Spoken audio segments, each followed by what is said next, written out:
Okay, we'll get started with our meeting tonight. Welcome to West Haven City Council meeting. My name is Rob Vanderwood. I'm the mayor of West Haven and we'll be chairing this meeting tonight. Today is February 4th of 2026 and we're getting started right at 6 o'clock tonight. So we appreciate everyone being here, those that are in the audience and those online.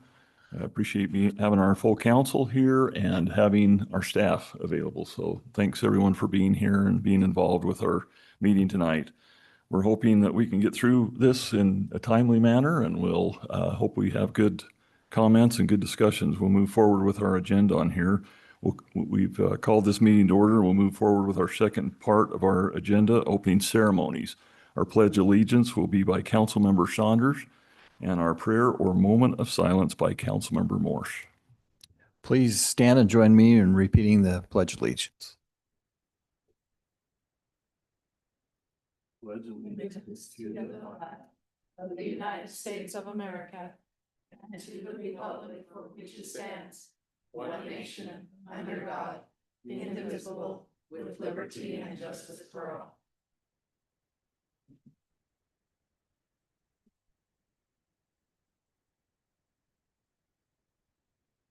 Our dear Heavenly Father, we are so grateful for this day that we could come together as a legislative body and make decisions on behalf of our community. Father, we are grateful that we have been given this opportunity, and I ask that you help guide us in making the right decisions for our community. Father, I ask you also to look over those that are legislators in the state legislative session, and we ask that you help guide them to make good decisions on behalf of Utah as well. Father, please bless those that have suffered through storms that are hitting parts of the country. Many folks without power and water. Please bless them, watch over them, and guide them through this tragic time for them. Father, we also ask that you watch over the men and women that serve our great nation, as well as those that serve our city and our state in local law enforcement, fire departments, and EMS. We ask these things in the name of thy Son, Jesus Christ. Amen. Thank you, Councilmember Saunders and Councilmember Morse. Appreciate that very much. We'll move on to item 3. This is our public presentation. Residents attending this meeting will be allotted 2 minutes to express a concern or ask a question about any issue that is not on the agenda. No action can or will be taken on any issues that are presented. Do we have anyone that would like to come forward at this time?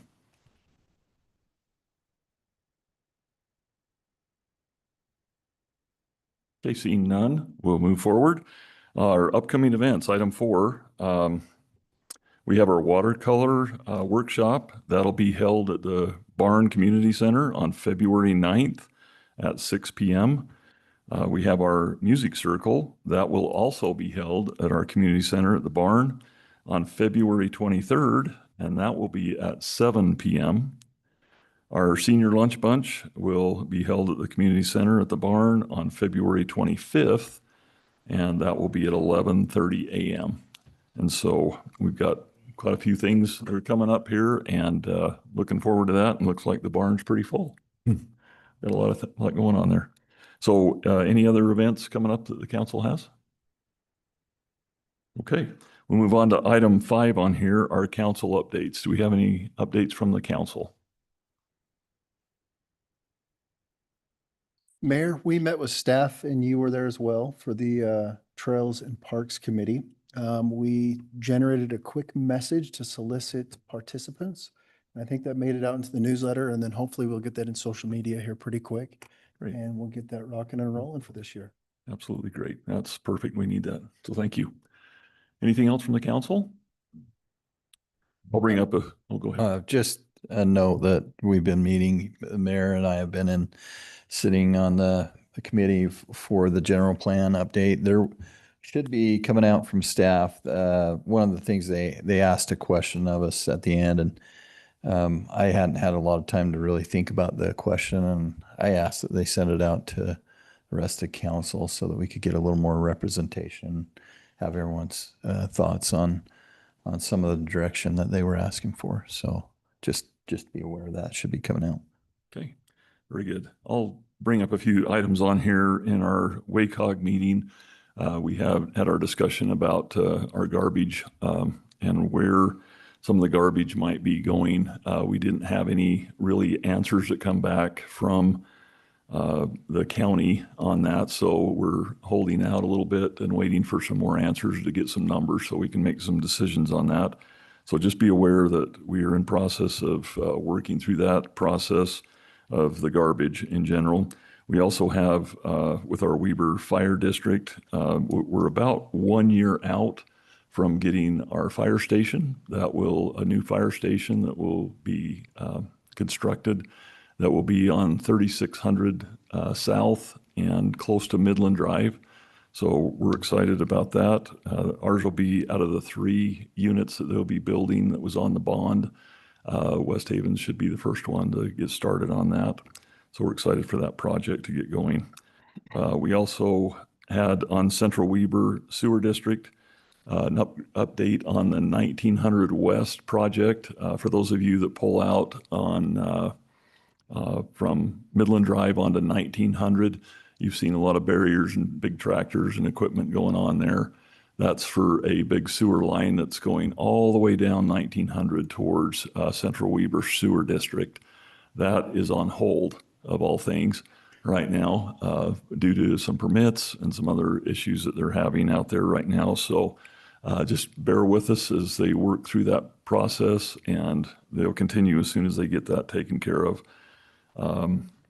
Let's see, the other item on here is that just for the Green Farm residents, we're excited that we're seeing some progress towards a street light that will be going on Green Farm Way on 4000. That's, at least they're in process of trying to get that worked out. And that's something that the residents have asked for, and we appreciate them letting us know what is needed, and our city manager's done a good job getting that organized and have that ready. So we'll keep you updated on that. I think that was pretty much it. Moving forward on here, we'll move on to item 6 on here, our presentation. We had a wonderful legislative day with the Youth Council, and we're excited to hear about that. And we've got 4 people that are going to come up and present. Is that correct? Maybe 2. Maybe 2. All right. Well, we're ready for you. We're ready for you, and we appreciate Sarah Wynn and Crystal Yamani. Did I say that right? Good. For being involved with that and having the kids involved. That's something that really hasn't been done much in the past, and we really appreciate them getting the kids involved, our youth council involved with this. So if you want to come up and give us a report.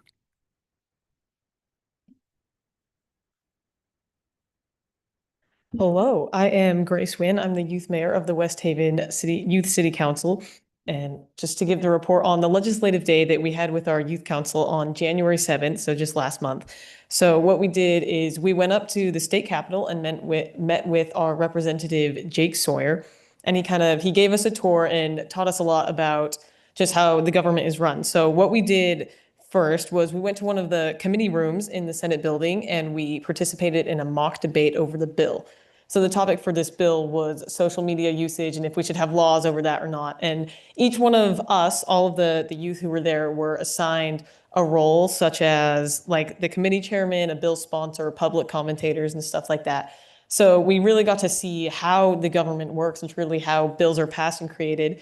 And Representative Sawyer also taught us about how he's involved with those bills and how he decides what kind of bills should be even debated at all, and how we can become involved in that as members of the community.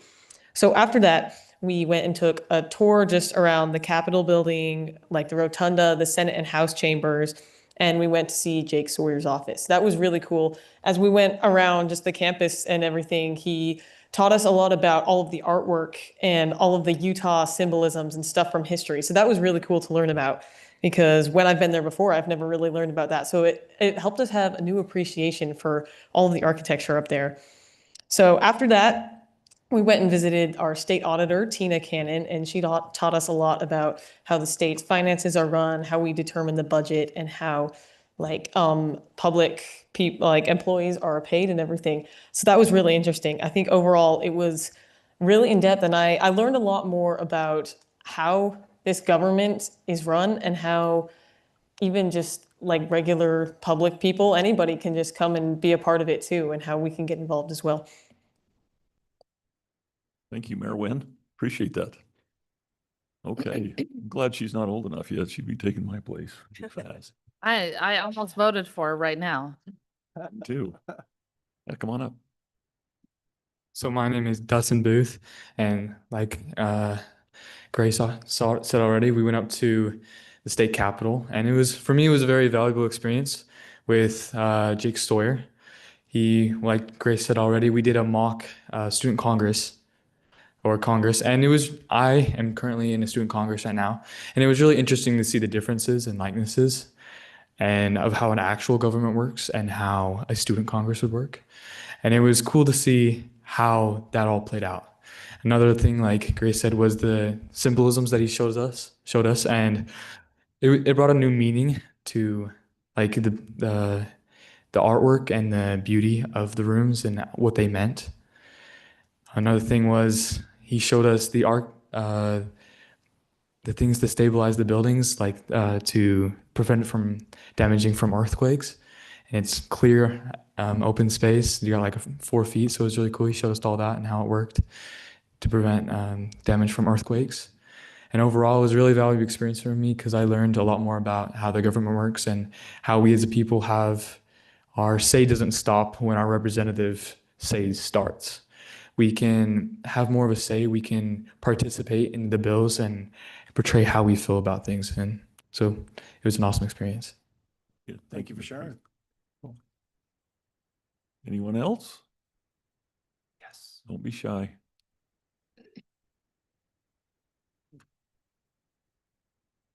So, like they said already, we went out to the state capitol. This is really fun for me because I love debating. Like, it's one of my favorite things to do. So when we went, especially did the mock bill, it was amazing. But his tour was awesome. I mean, we did go up a ton of stairs and downstairs, but other than that, it was really fun and it was a great experience for me because I learned a lot about our government and just even our state government and how it's run. And I saw a new side of how our government is run and how actually hard it is. And there were a lot of cool like analogies, like ways they portrayed on how our government is run by how they built the Capitol building, which was really cool. But it was really a really cool experience for me. So yeah. What, we need your name. Oh, my name is Embry Booth. Thank you. Anyone else? Last call. Well, did you want to come up and not come out? I don't. I really appreciate though you letting us know that you guys were heading up there and So Sarah Wynn, advisor for the U City Council. 2 things that were highlights, I guess, and part of why we did it. We went to an advisor training with other U City councils, and Centerville City actually suggested, because the League of Cities and Towns sponsors a day at the Capitol. And they said that day is usually overwhelming because it's when the legislature is in session and there's thousands and thousands of people at the state capitol. So they said, we found if we just meet privately with our own representatives and senators, we can get a lot more in-depth and be there in the building for 4 or 5 hours instead of just like an hour and stuff. So we decided to try that this year. So Jake Sawyer, we reached out to him and he was absolutely fantastic, very enthusiastic about having us come up, hosted us beautifully. Embry mentioned the architecture. I just wanted to clarify because I thought that was cool that like in the Senate chamber, the audience sits behind, right? And then in the House of Representatives, then the audience up in the atrium sits in front because the House is representing the people. And so you can keep your eye on them and stuff like that.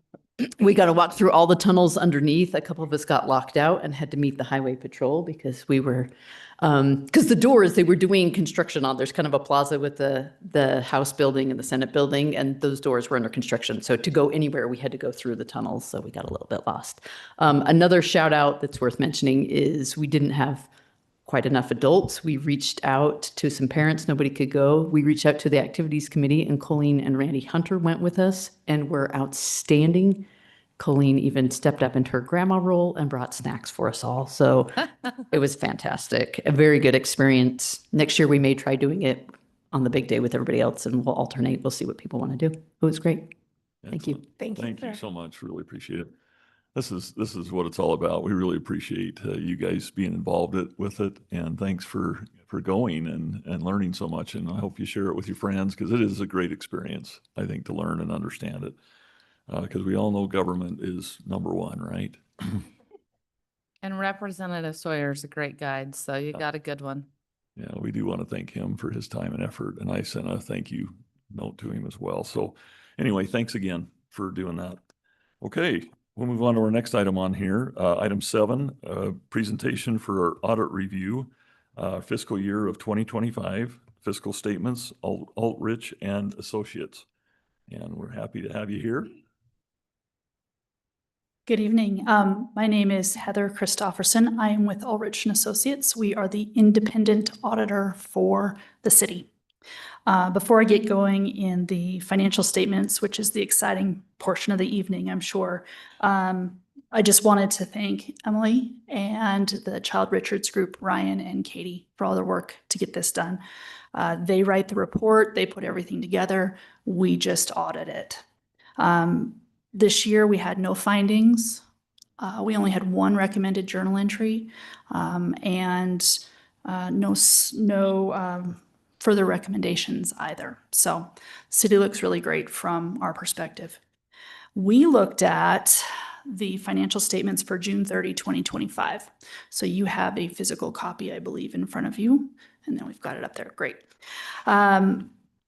Just to begin my presentation, I am not going to take all evening, but I did want to point out a few things within the report.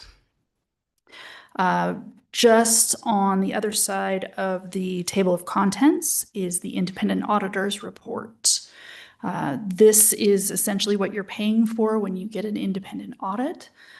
You are paying for our opinion, and our opinion was clean, meaning that the financial statements represent the actual activity for the city.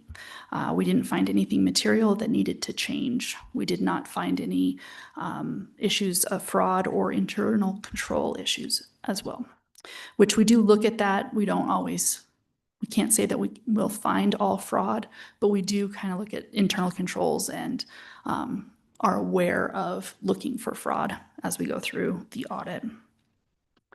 The next section within the report is called the Management Discussion and Analysis. This is a condensed version of the entire report itself. It's 5 or 6 pages comparing year to year and condensed financial information. So if you're not wanting to read the whole report, that's the section you should read. That's going to give you the most information. Beyond that, on page 9 is the statement of net position. This is full accrual accounting for the entire city, including your component unit, the district.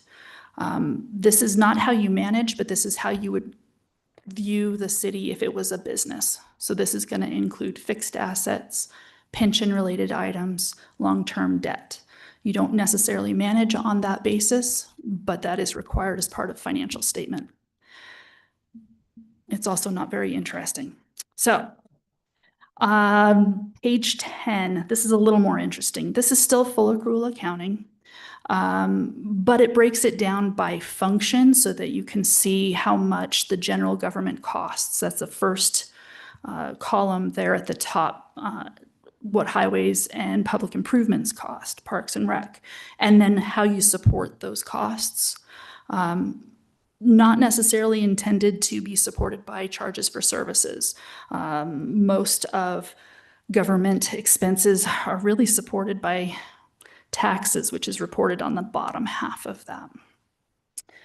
As a city, you have quite a few grants that we're reporting during this fiscal year.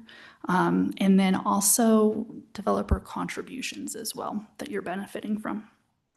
As you can see towards the bottom, the change in net position, that's essentially your net income. For the governmental activities, it's 8.1 million. And the business type activities, it's 1.6. That doesn't mean you have $8.1 million that you can do whatever you want to with. This is just accrual accounting, not necessarily how you manage. Any questions so far? Okay. Page 11, and I promise I'm not going to go page by page. Just the first few are more important. Okay. This balance sheet on page 11, this is your governmental funds. This is modified accrual accounting. So this does not have fixed assets or long-term debt listed. These are more current financial resources focused.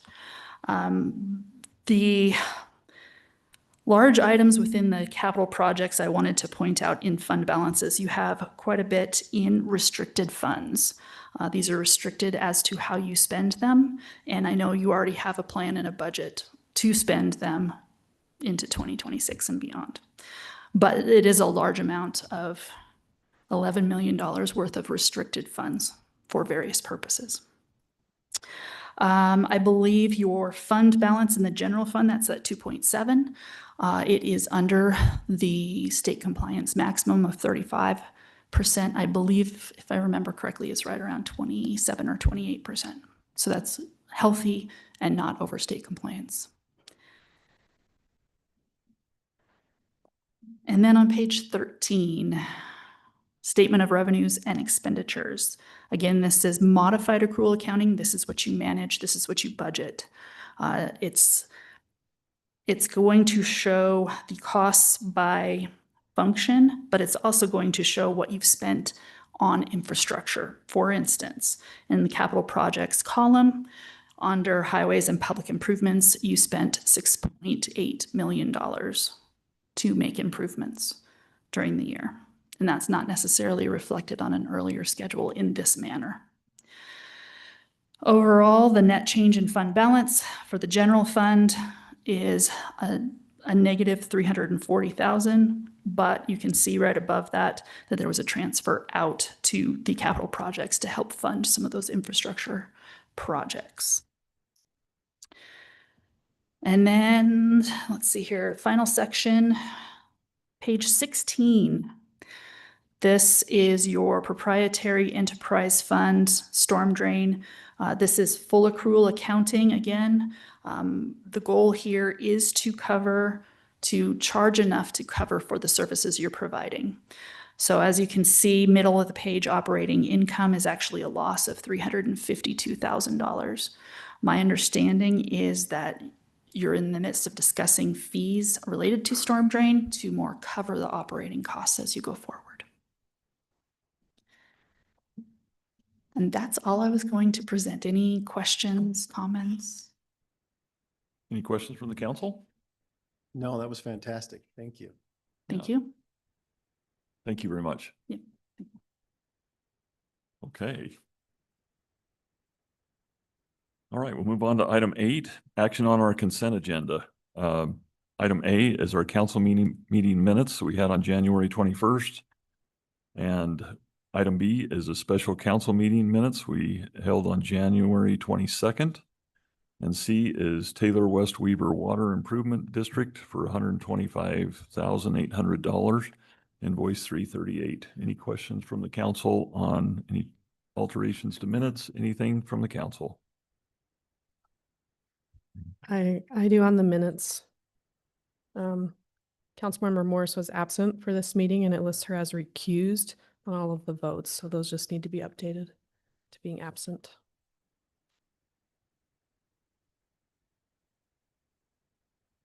I can fix that.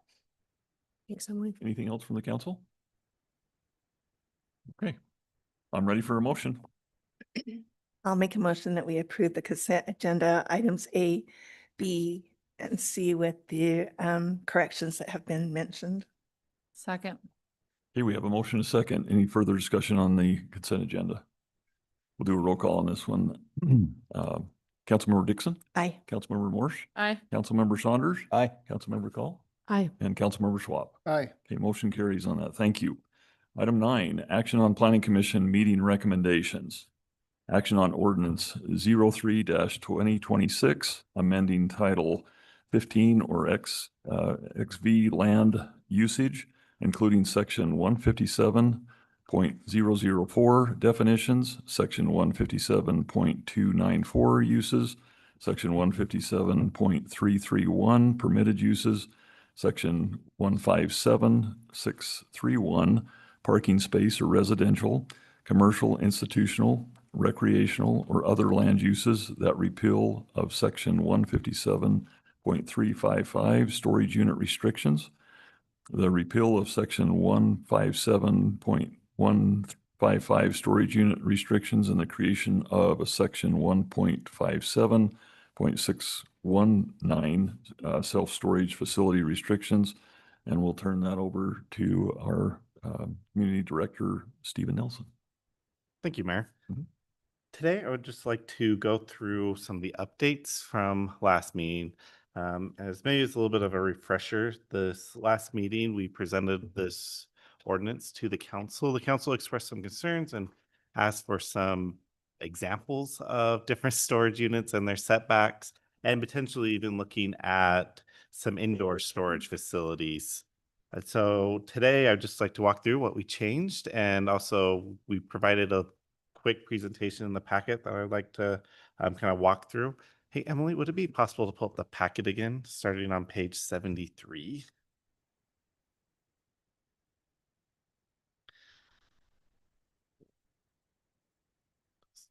Sorry, I thought we had. So as she's pulling that up, just to kind of highlight some of the big concerns that came out of last meeting, one of the big items of discussion was what was the proper setback. Currently, the ordinance proposal is for 250 feet, but there was some discussion about potentially considering a 400-foot setback. And so the first couple slides within this presentation really kind of highlights what those differences are. The first one on page 74 in your packet, if you're following along, or eventually be up on the screen. Yep, right there. You can see this is the property that that was owned by the individual who initially came in to talk to the council about the current setback standard. As you're well aware, this current setback standard is 800 feet, which would exclude this entire property. And so as we discussed it at the planning commission level and staff level, the recommendation came out to be about 250 feet, which would be the example for this property in particular, would be the example on the left. And then the 400 foot, as talked about at the last meeting, would be on the right. So you can kind of see the difference in how that would impact this particular property. And if you go to the next slide, Emily, this is a map of generally our undeveloped area within West Haven in our M1 zone. So if we're looking at places that storage units could likely show up, this would probably be the area. And so the pinkish purple bubble shows what the 400-foot setback would look like, while the orange is, I guess they're on the screen, they both look kind of pink to me, is the 250-foot setback. So this is just kind of shows like what the change and impact would potentially be between those two setbacks.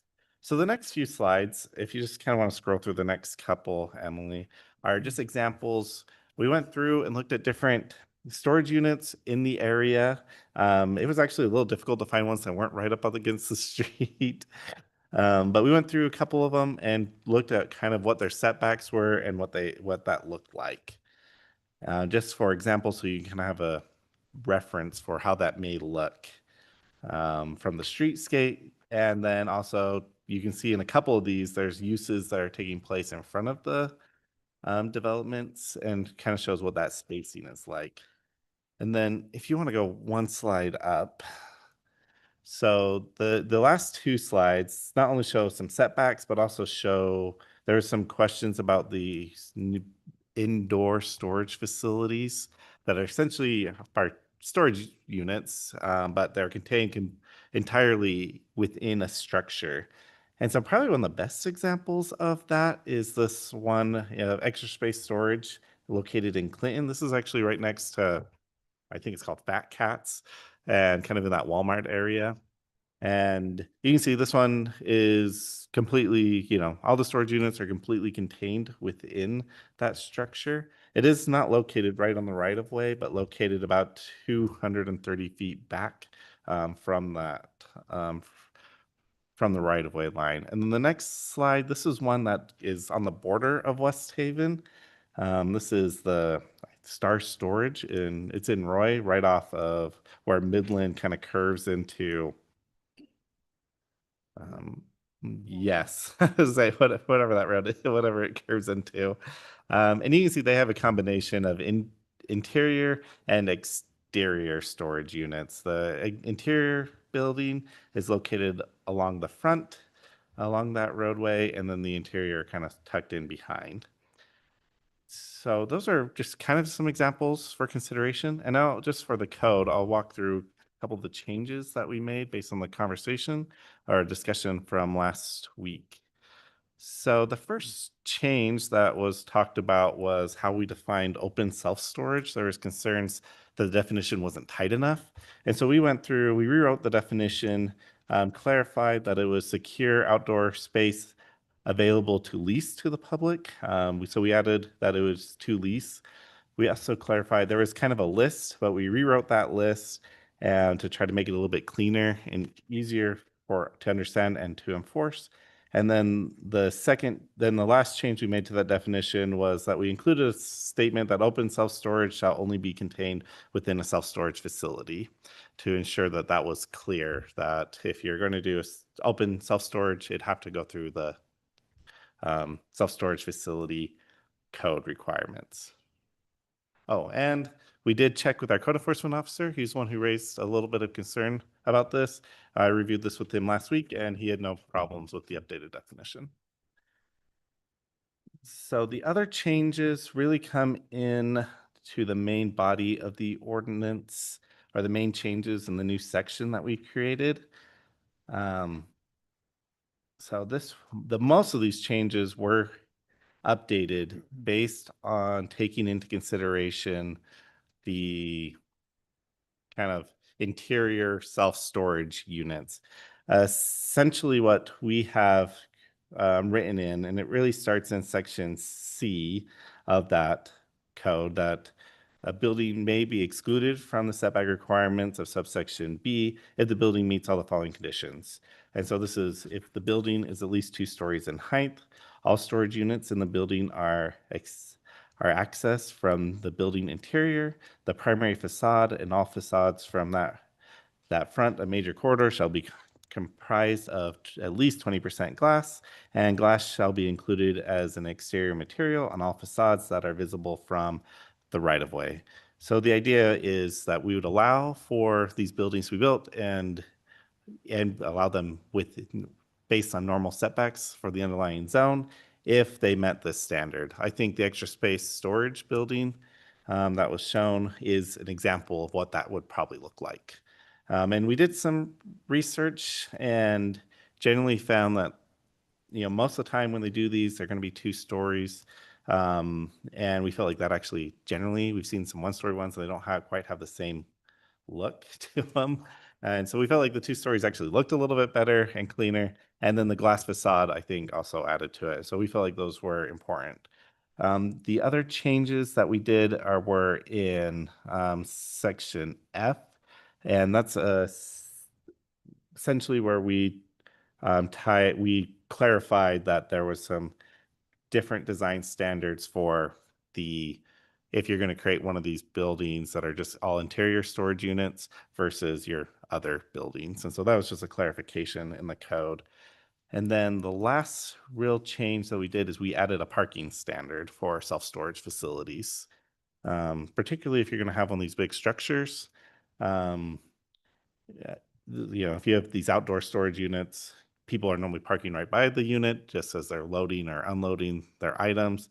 However, if you have indoor storage facilities, you're going to have to park at the site, then go in and then go out. So you'll need some parking space for that. And so we did a little research and kind of consulted what our own code would reflect for similar uses.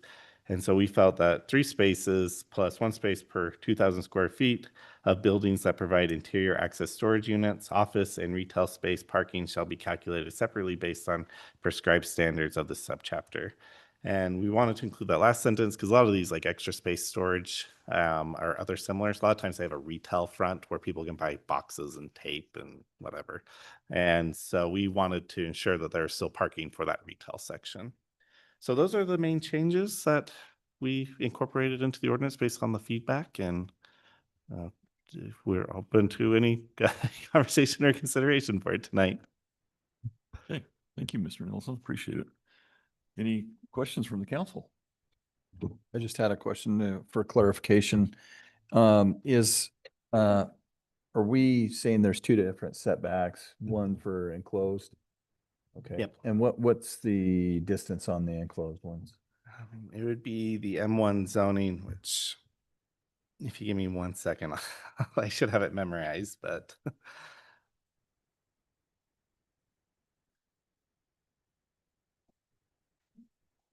so this front is 30 feet on streets less than 80 feet in width and 50 feet on streets and highways of 80 feet or more in width.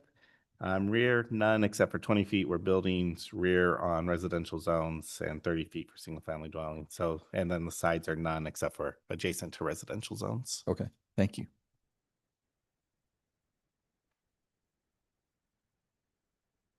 Any other questions from the council? On the 157.619 that has most of the language in it. To me, 21st, 2100 South and Wilson Lane is the same road. Are they different roads? There are, Wilson Lane does split from 21st Street in some sections, particularly on the east side of I-15. You'll see there's a kind of a frontage road along 21st, and that's actually Wilson Lane. And so there is a, yeah, so they do combine in some sections where they're considered both, but there is a separation between the two in other sections, so. It was the original Wilson Lane before they built 2100, so. And also when we're talking about it not being any further south than 3300, but if the current zoning map is in place, there's M1 up to 3600. Yes. So that would negate that opportunity. Is that what we're going for? Yes, that was done intentionally. We're considering looking at those areas that were south of 3300 South. There, we have a few areas that are currently zoned M1, but most of them are master planned to not be M1. And based on some of our recent economic studies and stuff, we felt like there's going to be a better and higher use that will likely be available for those properties. And so we felt like 33 would be a good dividing line for kind of cut it off. But once again, you're right, there are some M1 zones. And so this would exclude those parcels. No. I'm fine. I'm also fine with the 250. Ryan was the one that was concerned. Are you concerned anymore? I appreciate the pictures, but yes. No, I think I'm okay with 250. Looking at all these examples, I think it'll be okay. It's the American thing to do, 250. So American. 250. It's good it's not the 400th year then, I guess. Yeah. Thing. Any other questions from the council?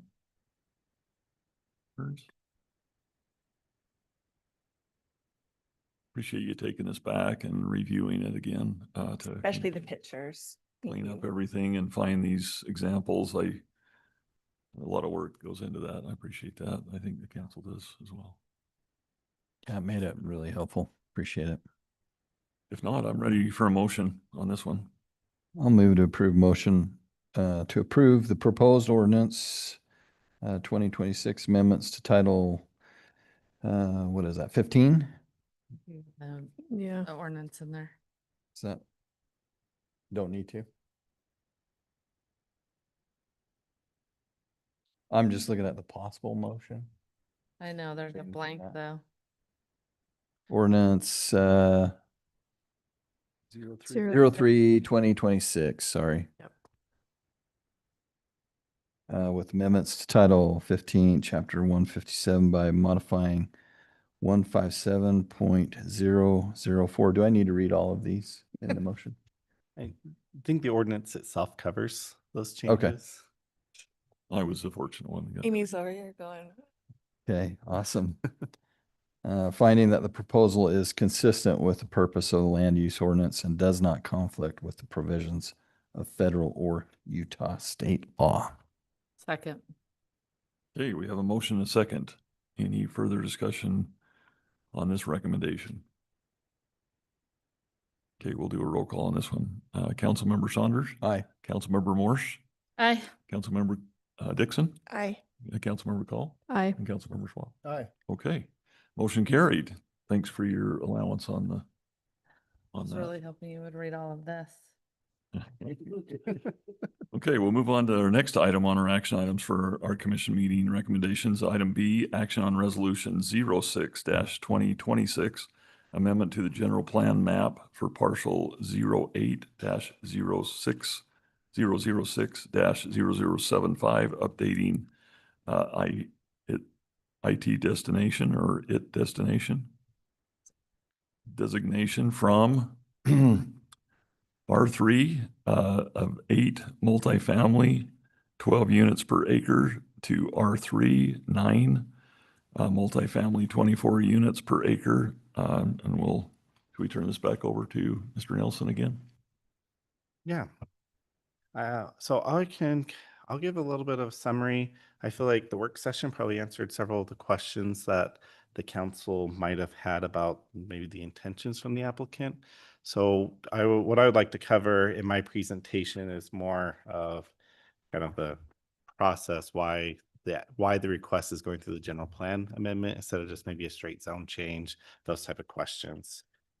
So the applicant, as stated, is looking at changing the general plan amendment for about 7 acres that's located right off Hinckley, close to the Midland, close to the Hinckley Midland intersection.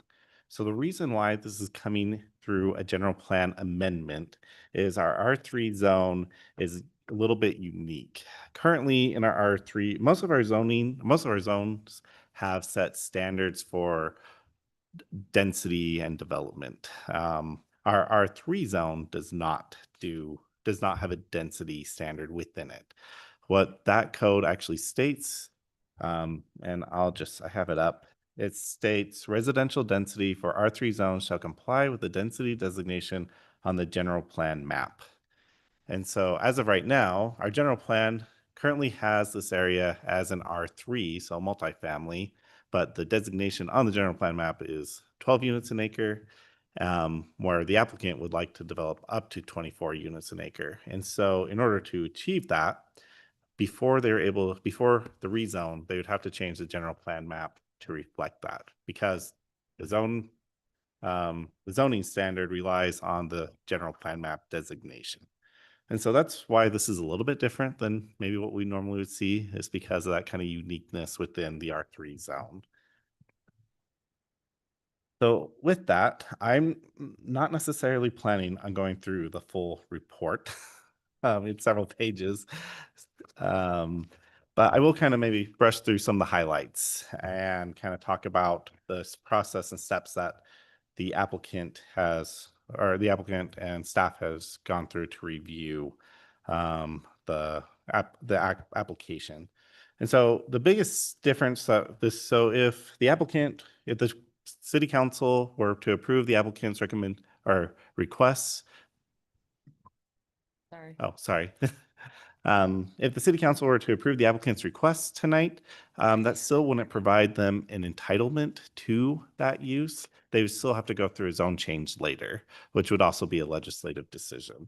And so this would only be the first step before they are able to move forward to obtain any type of entitlement. So the Utah State Code provides several different considerations in drafting and updating a general plan. And so the report goes through several of those.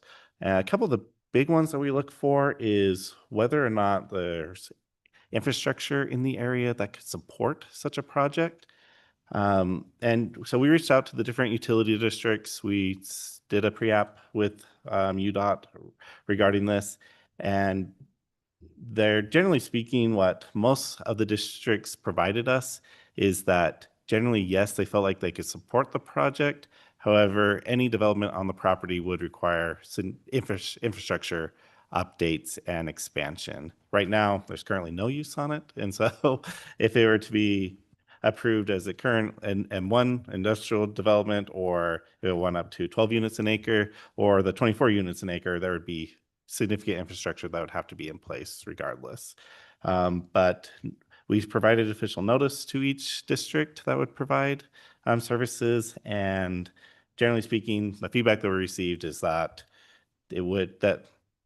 despite some infrastructure improvements, that they would likely be able to serve it. UDOT did raise some concerns in our application meeting with them. And since the applicant has been able to discuss some of those concerns with UDOT, and they feel like they're now moving on a path to be able to help resolve some of those issues. Hinckley is a UDOT roadway, so they'd have to get, any development would have to get UDOT's approval for access.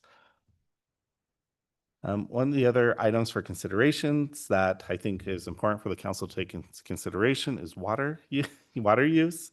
And so generally speaking, this would be higher density, so internal water use would go up. There'd be more dishwashers, more people showering, all that type of stuff.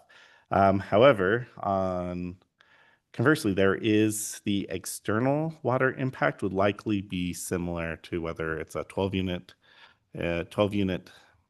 and acre development or a 24 unit acre development. Our landscape standards would apply evenly, whether it's a industrial or any type of multifamily development. And so the outdoor water impact will likely remain pretty similar, but the indoor water impact would likely be higher in those circumstances. Now, the Weaver Basin and the state, most of their goals are oriented towards a per capita basis for water use. And smaller units tend to have a less use of water compared to larger units for internal use, because generally there's just less people in them. So this would probably be a lower water per capita, but more water use per acre. Then a couple other things to take into consideration is how the city has kind of planned out and what our general plan has kind of look like. If you look at our city, you really see our city, and this was something when I first started that Sean, our city manager, pointed out to me, is that the city has traditionally followed kind of a traditional urban transect type of zoning pattern. And what that is, in planning theory, what that is you try to put your higher density, higher impact development cluster together. And then as you move away from that center, that it becomes less dense, less impactful. The advantages to that are you're able to concentrate your utilities, your services, your public transportation in the densest part of town, while as you move out, then it typically can lower some of the impact of development. And a lot of times planners will also use this as a way to help provide for needed infrastructure or needed uses, including commercial and housing within the community, while still preserving other areas for open space. And so this proposal generally is in line with that. If you look at the surrounding uses, Wingspan across the street is about 24 unit, or it's 23 and a half units an acre. The development directly to the west is 3-story apartments. I'm not sure what the exact density is on that project, but very similar in use. And so this proposal would be consistent with that, but so would, generally speaking, you could also argue that 12 units an acre would also be consistent with that pattern as well. And then we also want to talk about our moderate income housing plan. Our current plan states that one of its goals is to provide higher density or moderate income residential developments near major transit investment corridors. So this property is located within 0.58 miles of the Roy Frontrunner station, with a trail access that goes directly to that station. However, it is important to note that in later updates, the city clarified that position based on what the new state law stated was that it would be for commercial or mixed use zones near major transit investment corridors, where this proposal is not incorporating mixed use. So it no longer directly fulfills that goal 1 within that update. However, as mentioned, the base document has a general guideline of higher density or transit investment corridors. In lines with other general plan updates, one item to consider, and this is actually one of the reasons why the Planning Commission recommended denial of this proposal, is that the city is currently doing a more comprehensive study and update to the general plan that will likely be in front of the council this summer. As of right now, we can't predict or guarantee what will be on that map. I think we'll see several items of our current general plan map that will remain the same or similar as compared to what the new map will be, but there is a larger update that's currently taking place. So it may be advisable to hold off on any changes to the general plan map until that process has fulfilled or reached its endpoint. And so there are a couple, and then planning. So we did hold a public hearing on December 10th. We did have a couple residents that came in to discuss the property. The biggest concerns that were brought up during that public hearing was higher density, and that doesn't necessarily equate to a housing affordability, and that more should be done to increase affordability, and the proposed density would have a significant impact on water usage at the property. The Planning Commission on that meeting made a recommendation to deny the application based on the fact that the city was undertaking a general plan effort. There's also other concerns that was brought up, considering traffic impact on Hinckley that could result from the development. That there is concern that our code doesn't directly provide a process for a general plan amendment of this type. And then the development would result in less water usage on a per unit basis, but would ultimately have a greater impact on water than developments that might be approved under the R38 zoning designation. So there are a couple things this is a legislative decision.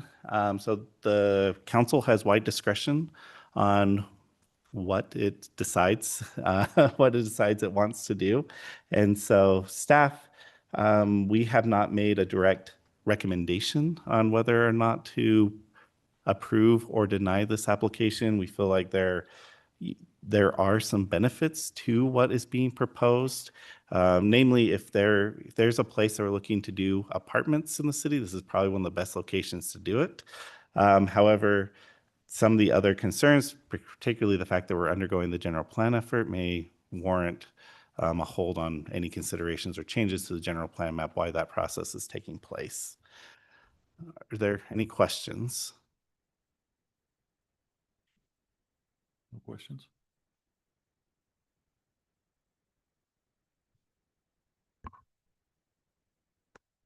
I'll give you 5 more seconds. Hey, if there's no questions on here, I'm ready for a motion on here.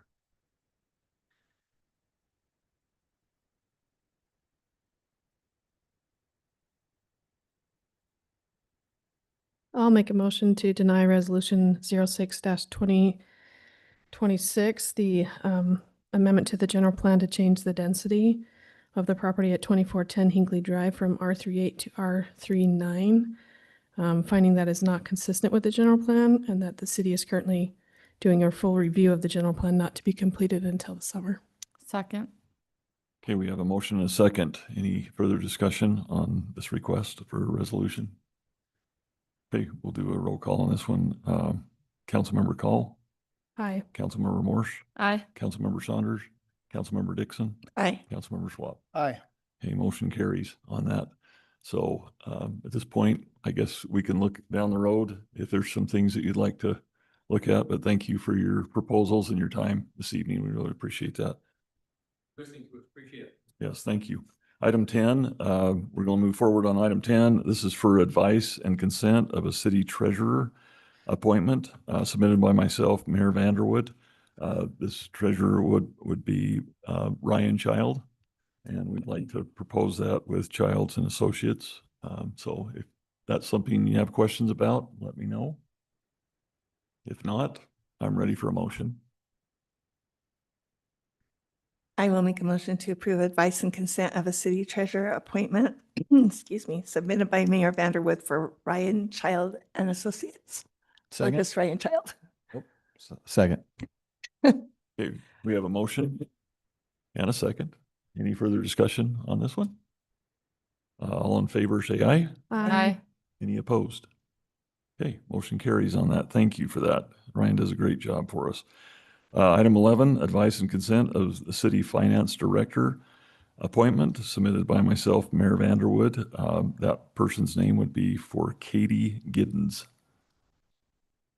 And she also works for Childs Richards Associates. Any concerns, issues? How do you say her last name again?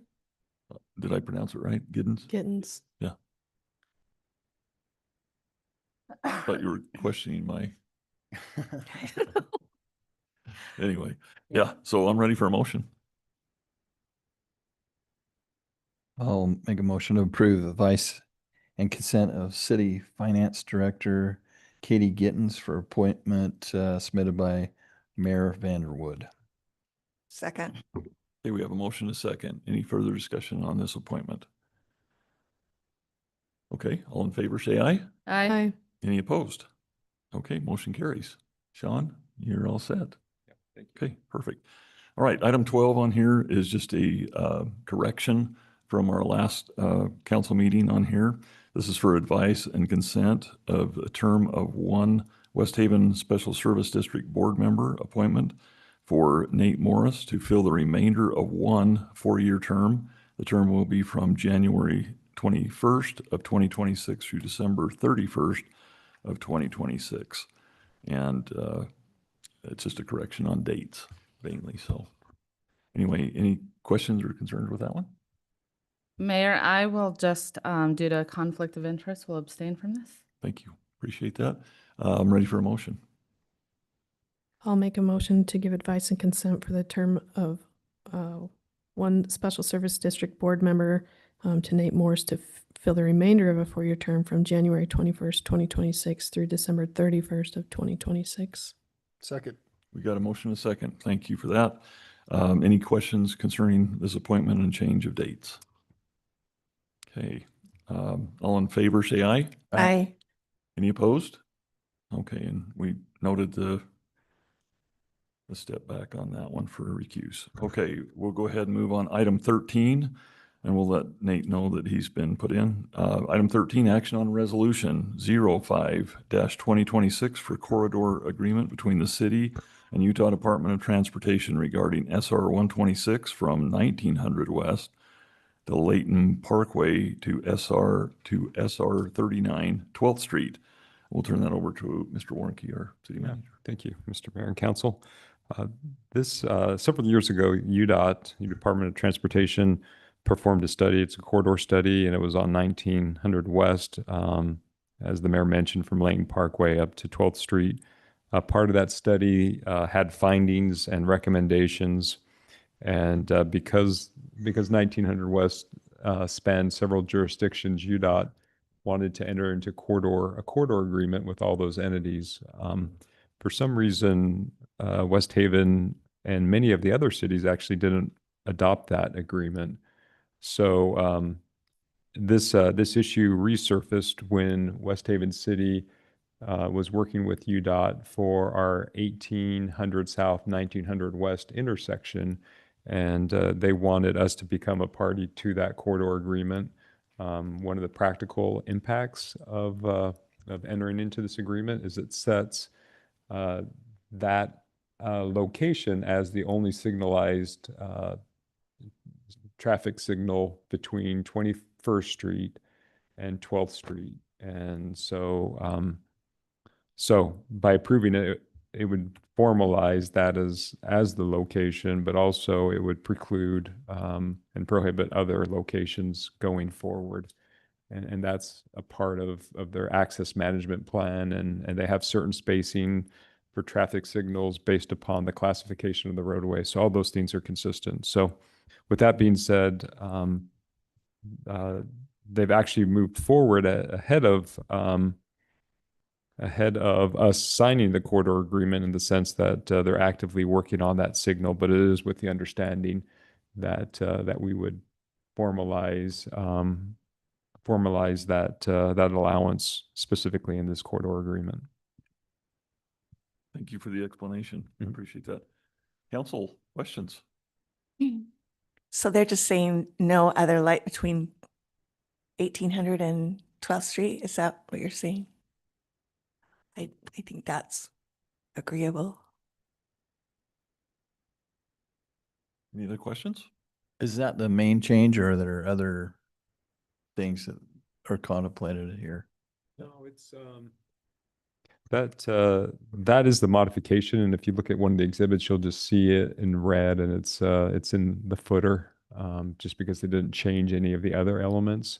So the agreement as it was proposed, I think back in 23, but just clarifying and allowing for that signal to occur at that location, but also prohibiting future ones in that area.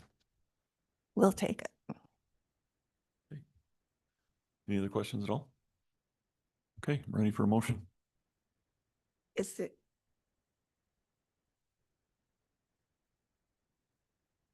I will make a motion to approve Resolution L5, 2026, the corridor agreement between the city and the Utah Department of Transportation regarding SR 126 from 1900 West Layton Parkway to SR 39 12th Street.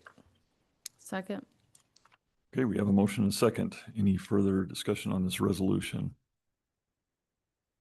Okay, we'll do a roll call. Councilmember Dixon. Aye. Councilmember Morse. Aye. Councilmember Saunders. Aye. Councilmember Schwab. Aye. And Councilmember Call. Aye. Okay, motion carries on that. Thank you.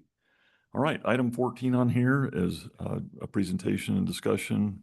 If there is anything continuation from our earlier meeting, is there anything anyone would like to discuss with that?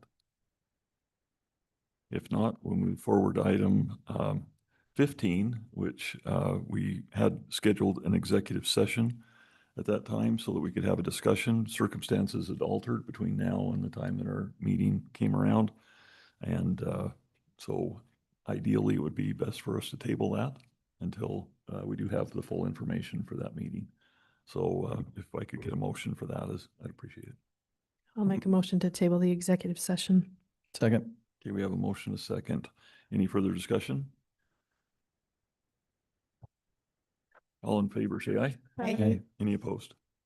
Okay, motion carries on that. We'll table that until we have all the information ready to go for that. Our last item on here, item 16, and we've about cleared the room almost for our adjournment. Move to adjourn. Second. Got a motion and a second. All in favor, say aye. Aye. Okay, motion carries. Thank you, everyone. Thanks for being here. Thanks, Michelle, for being here. Thank you, our Sheriff's Department, Lieutenant, for being here and sticking it out.